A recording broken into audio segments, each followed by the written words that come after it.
Good morning students. आज की class में आप सभी का स्वागत है। मैं रितेश कुमार, शासकीय नवीन महाविद्यालय चांदनी बिहारपुर सूरजपुर।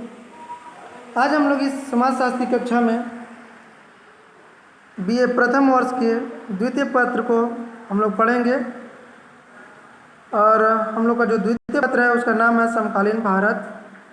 तो हम लोग पिछले क्लास में पढ़े थे वर्ण व्यवस्था, है ना। तो वर्ण व्यवस्था के इस चैप्टर को आगे बढ़ाते हुए आज हम लोग उसके दूसरे टॉपिक पे अध्ययन करेंगे जिसका नाम है वर्ण व्यवस्था की प्रमुख विशेषताएं। ठीक है, वर्ण व्यवस्था की वर्ण व्यवस्था की प्रमुख विशेषताएं। ठीक है, तो देखिए एक है श्री पणिकर, है ना। श्री पणिकर महोदय जो है उन्होंने बताया कि वर्ण व्यवस्था को गुण और कर्म पर आधारित होने के चाहे कितने ही प्रमाण दिए जाए, लेकिन व्यावसायिक तथ्य यह है कि बहुत आरंभ से ही वर्ण व्यवस्था का उद्देश्य जन्म के आधार पर व्यक्ति के सामाजिक स्थिति में निर्धारण रहा है ना। अर्थात पणिकर महोदय है उन्होंने बताया कि वर्ण व्यवस्था जो है और गुण और कर्म के आधार पर होने के चाहे कितना भी प्रमाण दिए जाए, है ना, कि हम गुण के और कर्म के आधार पर, लेकिन वाकई में ये गुण और कर्म के आधार पर नहीं बल्कि जन्म के आधार पर हम समाज में अधिक निर्धारित करते हैं, है ना।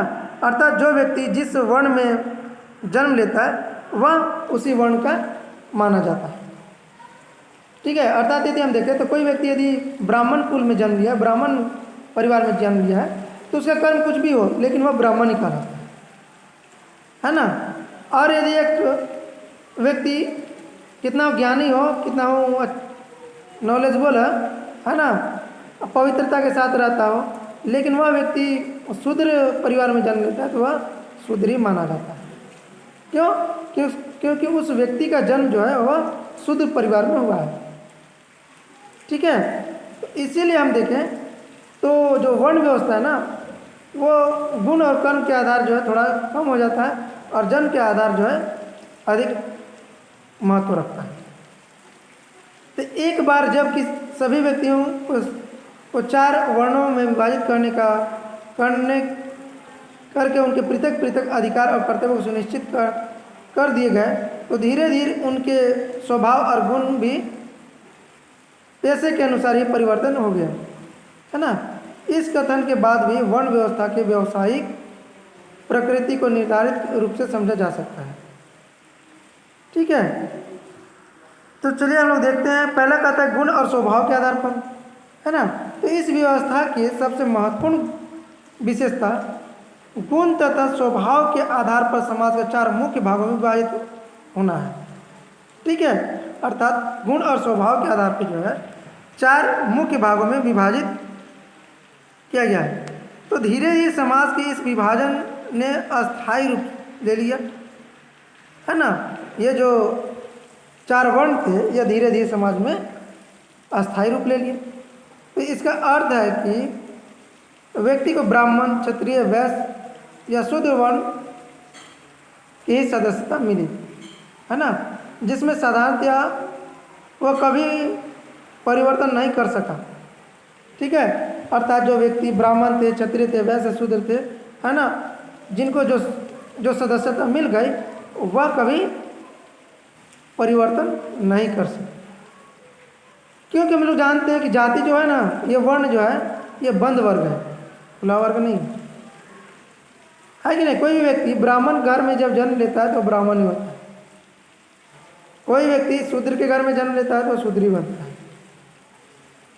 ठीक है, तो इस तरह से कोई भी व्यक्ति, कोई भी सदस्य चाहकर भी अपने वर्ण को परिवर्तन नहीं कर सकता है। ठीक है, उदाहरण के लिए हम देखें तो अपवाद के रूप में है।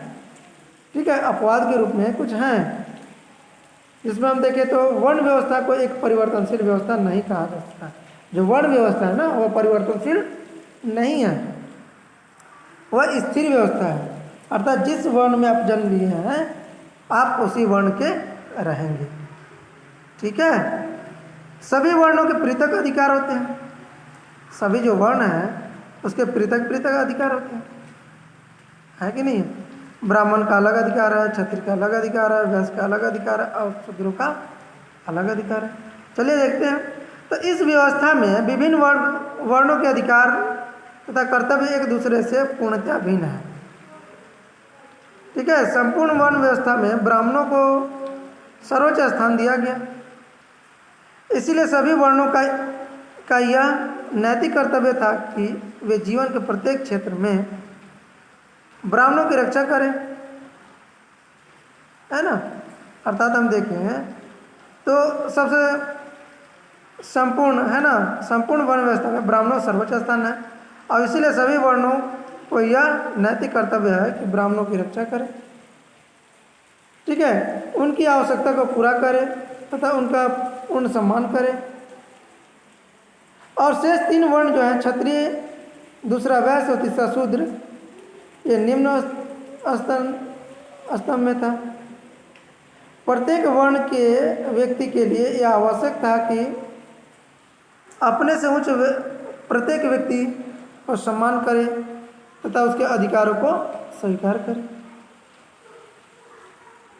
ठीक है, पेशे का आनुवांशिक रूप। तो पेशे का आनुवांशिक रूप कहने का तात्पर्य है कि वर्ण व्यवस्था के अंतर्गत प्रत्येक वर्ण के द्वारा, है ना, पृथक पृथक व्यवसाय निर्धारित किए गए।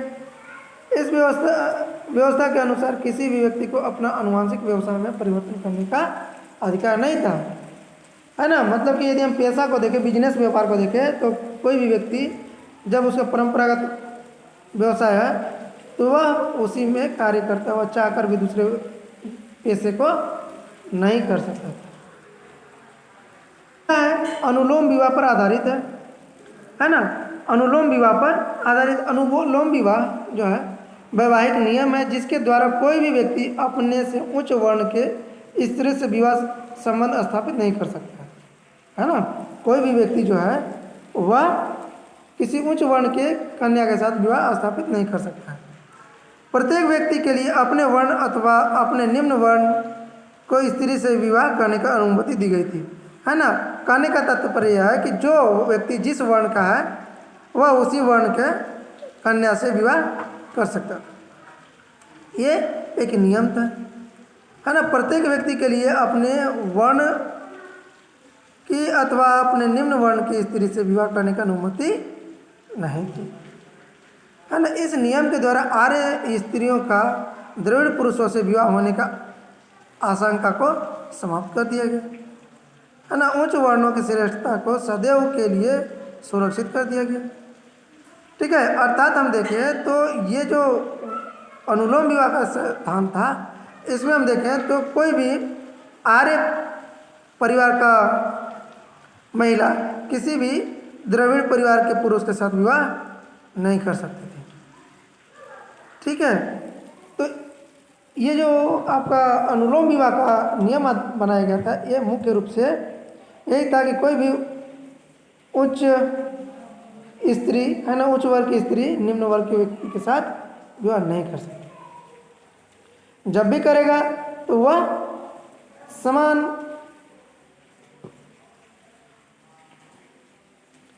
वर्ण के ही लड़के के साथ शादी करना होगा। ठीक है, नेक्स्ट है श्रम विभाजन और विशेषीकरण। तो देखिए, कहता है समाज में अधिक साधन और अधिकार पाने के लिए संघर्ष की संभावना को दूर करने के लिए वर्ण व्यवस्था को श्रम विभाजन की एक विशेष प्रणाली का रूप दिया गया, है ना, जिससे सामाजिक जीवन में अधिक से अधिक वृद्धि हो सके। सामाजिक कल्याण के लिए आवश्यक था, है ना, कि व्यक्ति अपने व्यवसाय का विशेष ज्ञान हो, वह एक उचित आयु में अपने लिए आजीविका प्राप्त करके योग बन सके और प्रत्येक समूह दूसरे को अपने सेवा प्रदान कर सके। वर्ण व्यवस्था उन्हें उद्देश्य को प्राप्त करने का सर्वोत्तम साधन थी।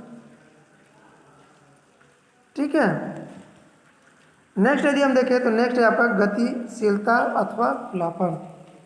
तो देखिए, कहता है कि यह व्यवस्था जाति व्यवस्था के समान पूर्णतः कठोर नहीं थी। ठीक है, जो जाति व्यवस्था था वो पूर्णतः बहुत अधिक कठोर नहीं थी, बल्कि इसके द्वारा सभी व्यक्ति को प्रेरणा दी गई कि अपने गुणों और कार्य क्षमताओं में वृद्धि करके करेंगे तो उनमें अपने उच्च वर्ण की सदस्यता भी प्राप्त हो सकता है। इस आधार पर वर्ण व्यवस्था को अक्सर एक खुले समाज व्यवस्था है ना, ओपन सोशल सिस्टम भी कह दिया जाता है। जैसे कि पहले हम कह चुके हैं, है ना, वर्ण व्यवस्था की वह विशेषता सैद्धांतिक अधिक है, व्यवहारिक कम है ना। जो वर्ण व्यवस्था है इसका सैद्धांतिक अधिक है लेकिन व्यवहारिक कम है। ठीक है, मनोवैज्ञानिकता जो है उसमें देखिए क्या कहता है कि इस व्यवस्था के सभी सिद्धांत और नियमों का निर्धारण इस प्रकार किया गया जिससे कोई भी व्यक्ति वर्ण व्यवस्था के नियमों की अवहेलना न कर सके। ठीक है, कोई भी व्यक्ति वर्ण व्यवस्था के नियमों की अवहेलना ना कर सके। कर्म का सिद्धांत जन्म और पूर्ण जन्म के आधार पर पौराणिक गाथाएं मुख्य रूप से वर्ण व्यवस्था के नियमों का पालन करने पर ही बल देती है।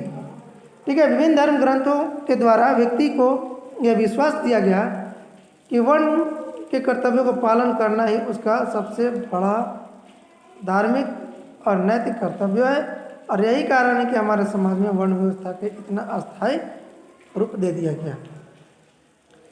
ठीक है, वर्ण व्यवस्था के यदि हम कर्तव्यों को देखें तो देखिए क्या कहता है कि मनुस्मृति, पुराण, महाभारत है ना में विभिन्न वर्णों के कर्तव्यों का भी उल्लेख है। विभिन्न वर्णों के कर्तव्यों का उद्देश्य श्रम विभाजन और विशेषीकरण द्वारा भी व्यक्ति के कार्य कुशलता में वृद्धि करना था। ठीक है, ब्राह्मण वर्ण के कर्तव्य। अब ब्राह्मण जो थे उनके कर्तव्य क्या था, तो उसमें देखिए कहता है कि वेद का अध्ययन करना। वेद जानते हैं आप लोग, है ना, 4 वेद थे, तो उन 4 वेदों का अध्ययन करना है पहला काम। दूसरा हम देखें तप करना, तप मतलब तपस्या करना, अध्ययन अध्यापन करना, यज्ञों का व्यवस्था करना। ठीक है, यज्ञों का व्यवस्था करना और ब्राह्मणों के प्रमुख धर्म बनाए रखना। और इसके अतिरिक्त हम देखें तो दान लेना, शांत स्वभाव का होना तथा पवित्र आचरण के द्वारा आजीविका उपार्जित करना, है ना। जो ब्राह्मण है उनमें आप लोग देखे होंगे कि थोड़ा शांत स्वभाव होते हैं, है ना, शांत विचार होता है तथा पवित्रता का आचरण करना। पवित्र, किसी को गाली नहीं देना, किसी को कष्ट नहीं देना। ठीक है, और जीविका का उपार्जन करना आदि भी ब्राह्मण के धर्म है। ठीक है, नेक्स्ट है क्षत्रियों के कर्तव्य। तो क्षत्रियों के कर्तव्य में देखिए कहता है कि मनुस्मृति के अनुसार प्रजा की रक्षा करना, दान देना, विषय भोग से दूर रहना। ठीक है, अध्ययन करना तथा प्रजा की रक्षा के लिए अपनी शक्ति का उपयोग करना। ठीक है, क्षत्रिय के प्रमुख धर्म है, अर्थात जो क्षत्रिय हैं उनका मुख्य कार्य क्या है, प्रजा की रक्षा करना है, दान देना है। ठीक है, और विषम भोग को दूर रखना है, अध्ययन करना है तब तथा प्रजा की रक्षा करनी है ना, और अपनी स्त्री का, ठीक है, अपनी शक्ति का उपयोग करना। और क्षत्रियों का प्रमुख धर्म है धैर्य, युद्ध से न भागना, दान देना, यज्ञ के आयोजन करना भी क्षत्रिय कर्तव्यों का कर्तव्य है। वैश्यों का धर्म, तो वैश्यों का जो धर्म है वो हम देखें तो मनुस्मृति में वैश्य वर्ण के साथ कर्तव्य का उल्लेख है। पशुओं की रक्षा करना, दान देना, यज्ञ करना, अध्ययन करना, व्यापार को वैश्य वर्ण का धर्म कहा गया है, वैश्य है। ठीक है, नेक्स्ट जो हम आपका शूद्र वर्ण का धर्म। तो मनुस्मृति में अपने से उच्च 3 वर्णों के बिना कोई ईर्ष्या की सेवा करना ही शुद्ध वर्ण का कर्तव्य कहा गया है ना। मतलब कि किसी के जो है ईर्ष्या से की सेवा करना ही शुद्ध वर्ण का कर्तव्य कहा गया। यह भी उल्लेख है कि शुद्ध वर्ण को के लोग किसी भी तरह का धन का संग्रह अथवा अध्ययन कार्य न करके उनके लिए उच्च वर्ण द्वारा अधिक व्यवसाय को दूर करना ही उचित है। ठीक है।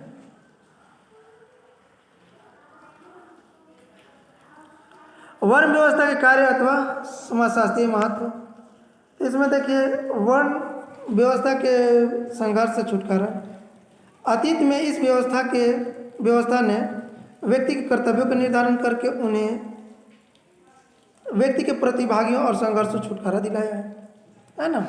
यदि हम देखें तो वर्ण व्यवस्था जो है संघर्षों को छुटकारा दिलाया है ना। क्यों? क्योंकि यदि मान के चलो जितने भी व्यक्ति हैं, जितने सदस्य समाज में, ये सब कहते कि नहीं हम उच्च वर्ग में रहेंगे, उच्च वर्ग में रहेंगे, उच्च श्रेणी में रहेंगे, तो क्या ऐसा पॉसिबल था?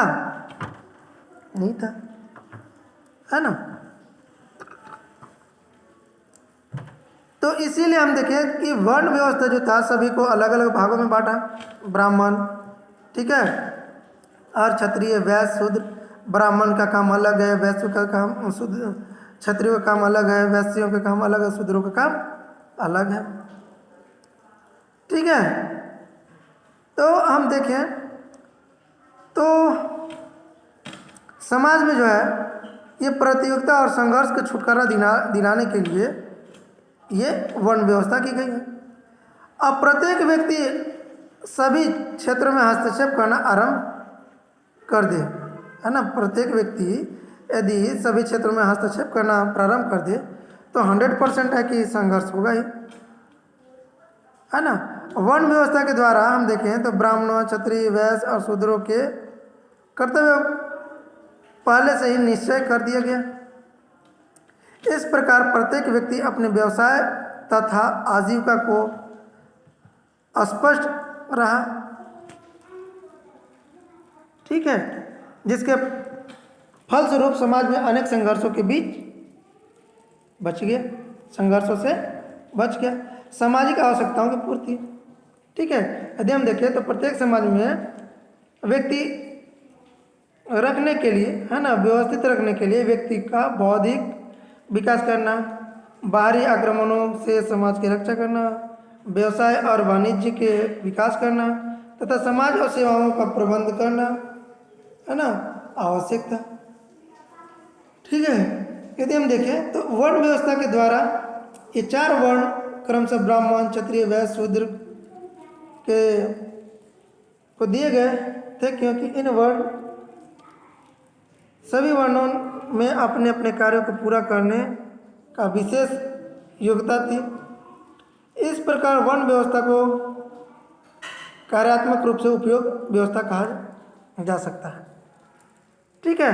नेक्स्ट है आपका श्रम विभाजन और विशेषीकरण।